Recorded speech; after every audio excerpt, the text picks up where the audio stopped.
ನಮಸ್ಕಾರ. ಕಿವೀಸ್ ವಿರುದ್ಧದ ಎರಡನೇ ಓಡಿಐ ಪಂದ್ಯದಲ್ಲಿ ಟೀಂ ಇಂಡಿಯಾಗೆ ಹೀನಾಯ ಸೋಲು. ಬಳಿಕ ಕೋಪಗೊಂಡರು ಎಂಎಸ್ ಧೋನಿ. ನಂತರ ತಂಡದ ಸೋಲಿಗೆ ತಿಳಿಸಿದರು 3 ದೊಡ್ಡ ಕಾರಣಗಳನ್ನ. ಹಾಗಾದರೆ ಸುದ್ದಿಯ ಸಂಪೂರ್ಣ ಮಾಹಿತಿ ಏನು? ಅಷ್ಟಕ್ಕೂ ನ್ಯೂಜಿಲೆಂಡ್ ವಿರುದ್ಧದ ಎರಡನೇ ಏಕದಿನ ಪಂದ್ಯದಲ್ಲಿ ಟೀಂ ಇಂಡಿಯಾದ ಸೋಲಿಗೆ ಆ 3 ದೊಡ್ಡ ಕಾರಣಗಳಾದ್ರೂ ಯಾವುವು? ಹೀಗೆ ಇದರೆಲ್ಲದರ ಬಗ್ಗೆ ಈ ವಿಡಿಯೋದಲ್ಲಿ ಕಂಪ್ಲೀಟ್ ಆಗಿ ತಿಳಿಸ್ಕೊಡ್ತಾ ಹೋಗ್ತೀವಿ. ಆದ್ದರಿಂದ ದಯವಿಟ್ಟು ಈ ವಿಡಿಯೋವನ್ನ ಕೊನೆವರೆಗೂ ನೋಡಿ. ಆದರೆ ಅದಕ್ಕಿಂತಲೂ ಮುನ್ನ ಯಾರೇನು ನಮ್ಮ ಚಾನಲ್ಗೆ ಸಬ್ಸ್ಕ್ರೈಬ್ ಮಾಡಿಲ್ವೋ ಸೊ ದಯವಿಟ್ಟು ಈ ಕೂಡಲೇ ವಿಡಿಯೋಗೊಂದು ಲೈಕ್ ಮಾಡಿ ಮತ್ತು ನಮ್ಮ ಚಾನಲ್ಗೊಂದು ಸಬ್ಸ್ಕ್ರೈಬ್ ಮಾಡಿ. ಹೌದು, ರಾಜ್ಕೋಟ್ನಲ್ಲಿ ನಡೆದ ನ್ಯೂಜಿಲೆಂಡ್ ವಿರುದ್ಧದ ಎರಡನೇ ಓಡಿಐ ಪಂದ್ಯದಲ್ಲಿ ಟೀಂ ಇಂಡಿಯಾ 7 ವಿಕೆಟ್ಗಳ ಹೀನಾಯ ಸೋಲು ಎದುರಿಸಿದೆ ಸ್ನೇಹಿತರೆ.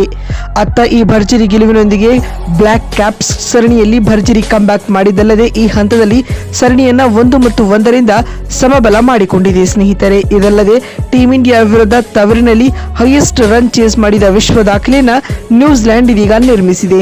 ಇನ್ನು ಇದಕ್ಕೂ ಮುನ್ನ ಈ ಒಂದು ಪಂದ್ಯದಲ್ಲಿ ಟಾಸ್ ಸೋತು ಮೊದಲು ಬ್ಯಾಟಿಂಗ್ ಮಾಡಿದ ಭಾರತ ನಿಗದಿತ 50 ಓವರ್ಗಳಲ್ಲಿ 7 ವಿಕೆಟ್ ಕಳೆದುಕೊಂಡು 284 ರನ್ ಕಲೆ ಹಾಕಿತು. ತಂಡದ ಪರ wicket keeper cum batsman KL Rahul 92 ಎಸೆತಗಳಿಂದ ಅಜಯ್ 112 ರನ್ ಹಾಗೂ ನಾಯಕ ಶುಭ್ಮನ್ ಗಿಲ್ 56 ರನ್ ಬಾರಿಸಿ ಟಾಪ್ 2 ಸ್ಕೋರರ್ ಎನಿಸಿಕೊಂಡರೆ ಅತ್ತ ನ್ಯೂಜಿಲೆಂಡ್ ತಂಡದ ಪರ ಕ್ಲರ್ಕ್ ರವರು 3 ವಿಕೆಟ್ ಉರುಳಿಸಿದರು.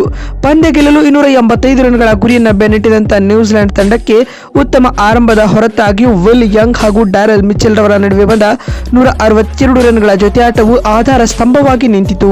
ಪರಿಣಾಮವಾಗಿ ನ್ಯೂಜಿಲೆಂಡ್ ನಿಗದಿತ ಟಾರ್ಗೆಟ್ ಅನ್ನು 47.3 ಓವರ್ಗಳಲ್ಲಿ ಕೇವಲ 3 ವಿಕೆಟ್ ಕಳೆದುಕೊಂಡು ಸುಲಭವಾಗಿ ಚೇಸ್ ಮಾಡಿತು. ತಂಡದ ಪರ ಡ್ಯಾರೆಲ್ ಮಿಚೆಲ್ 117 ಎಸೆತಗಳಿಂದ ಅಜಯ್ 131 ಹಾಗೂ ವಿಲ್ ಯಂಗ್ 87 ರನ್ ಬಾರಿಸಿ ಟಾಪ್ 2 ಸ್ಕೋರರ್ ಎನಿಸಿಕೊಂಡರು. ಇನ್ನು ಇತ್ತ ಟೀಂ ಇಂಡಿಯಾ ತಂಡದ ಪರ ಯಾವೊಬ್ಬ ಬೌಲರ್ ಕೂಡ ಇಂಪ್ರೆಸಿವ್ ಪರ್ಫಾರ್ಮೆನ್ಸ್ ಅನ್ನು ನೀಡಿರಲಿಲ್ಲ ಸ್ನೇಹಿತರೆ. ಈ ಮುಖ್ಯವಾಗಿ ಟೀಂ ಇಂಡಿಯಾ ಈ ಪಂದ್ಯದಲ್ಲಿ 7 ವಿಕೆಟ್ಗಳ ಹೀನಾಯ ಸೋಲು ಕಂಡಿದೆ. ಇನ್ನೀಗ ಭಾರತದ ಈ ಸೋಲಿನ ಕುರಿತು ಮಾತನಾಡಿದ ತಂಡದ ಮಾಜಿ ನಾಯಕ ಎಂಎಸ್ ಧೋನಿ ತಂಡದ ಸೋಲಿಗೆ 3 ದೊಡ್ಡ ಕಾರಣಗಳನ್ನು ನೀಡಿದ್ದಾರೆ.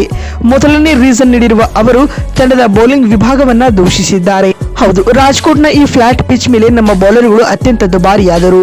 ಅವರು ಅಷ್ಟು ರನ್ ಬಿಟ್ಟು ಕೊಡಬೇಕಾಗಿರಲಿಲ್ಲ. ತಂಡದ ಸೋಲಿಗೆ ಬೌಲರ್ಗಳ ದುಬಾರಿತನವೇ ದೊಡ್ಡ ಕಾರಣವಾಯಿತು ಎಂದು ಎಂಎಸ್ ಧೋನಿ ಹೇಳಿದ್ದಾರೆ ಸ್ನೇಹಿತರೆ. ಅದರಲ್ಲೂ ಕುಲ್ದೀಪ್ ಯಾದವ್ ಹಾಗೂ ಮೊಹಮ್ಮದ್ ಸಿರಾಜ್ ಮತ್ತು ರವೀಂದ್ರ ಜಡೇಜಾ ತುಂಬಾ ಎಕ್ಸ್ಪೆನ್ಸಿವ್ ಆದರು. ಇವರು ವಿಕೆಟ್ ಉರುಳಿಸಿದರೆ ನ್ಯೂಜಿಲೆಂಡ್ ತಂಡವನ್ನ ಒತ್ತಡಕ್ಕೆ ಸಿಲುಕಿಸಬಹುದಾಗಿತ್ತು. ಇನ್ನು ಎರಡನೇ ಕಾರಣವನ್ನ ನೀಡಿರುವ ಅವರು ತಂಡದ ಮಧ್ಯಮ ಕ್ರಮಾಂಕವನ್ನ ದೂಷಿಸಿದ್ದಾರೆ. ಹೌದು, ನ್ಯೂಜಿಲೆಂಡ್ ವಿರುದ್ಧದ ಎರಡನೇ ಏಕದಿನ ಪಂದ್ಯದಲ್ಲಿ ಟೀಂ ಇಂಡಿಯಾದ ಮಿಡಲ್ ಆರ್ಡರ್ ಬ್ಯಾಟ್ಸ್ಮನ್ಗಳು ವಿಫಲತೆಯನ್ನ ಎದುರಿಸಿದರು. ಅದರಲ್ಲಿಯೂ ವಿರಾಟ್ ಕೊಹ್ಲಿ, ಶ್ರೇಯಸ್ ಅಯ್ಯರ್, ರವೀಂದ್ರ ಜಡೇಜಾ ಹೆಚ್ಚಿನ ಕ್ರೀಸ್ ಕಚ್ಚಿ ನಿಲ್ಲಲೇ ಇಲ್ಲ ಸ್ನೇಹಿತರೆ. ಇನ್ನು 20ರಿಂದ 30 ರನ್ ಹೆಚ್ಚಾಗಿದ್ದರೆ ಈ ಪಂದ್ಯ ಭಾರತ ಗೆಲ್ಲುತ್ತಿತ್ತು ಎಂದು ಎಂಎಸ್ಡಿ ತಿಳಿಸಿದ್ದಾರೆ. ಇನ್ನು ತಂಡದ ಸೋಲಿಗೆ 3ನೇ ಕಾರಣವನ್ನು ನೀಡಿರುವ ಅವರು ತಂಡದ ಫೀಲ್ಡಿಂಗ್ ವಿರುದ್ಧ ಕೆಂಡ ಕಾರಿದ್ದಾರೆ ಸ್ನೇಹಿತರೆ. ಹೌದು, ಭಾರತೀಯ ಫೀಲ್ಡರ್ ಪ್ರಸಿದ್ಧ ಕೃಷ್ಣ ಡ್ಯಾರೆಲ್ ಮಿಚೆಲ್ ರವರನ್ನ 7ನೇ ಓವರ್ನಲ್ಲಿ ಕ್ಯಾಚ್ ಬಿಟ್ಟರು. ಇದಲ್ಲದೆ ಪ್ರಸಿದ್ಧ ಕೃಷ್ಣ ರವರ ಹೊರತಾಗಿ ರವೀಂದ್ರ ಜಡೇಜಾ ಹಾಗೂ ರೋಹಿತ್ ಶರ್ಮಾ ಕೂಡ ಕ್ಯಾಚ್ ಬಿಟ್ಟಿದ್ದು ತಂಡದ ಸೋಲಿಗೆ ಕಾರಣವಾಯಿತು.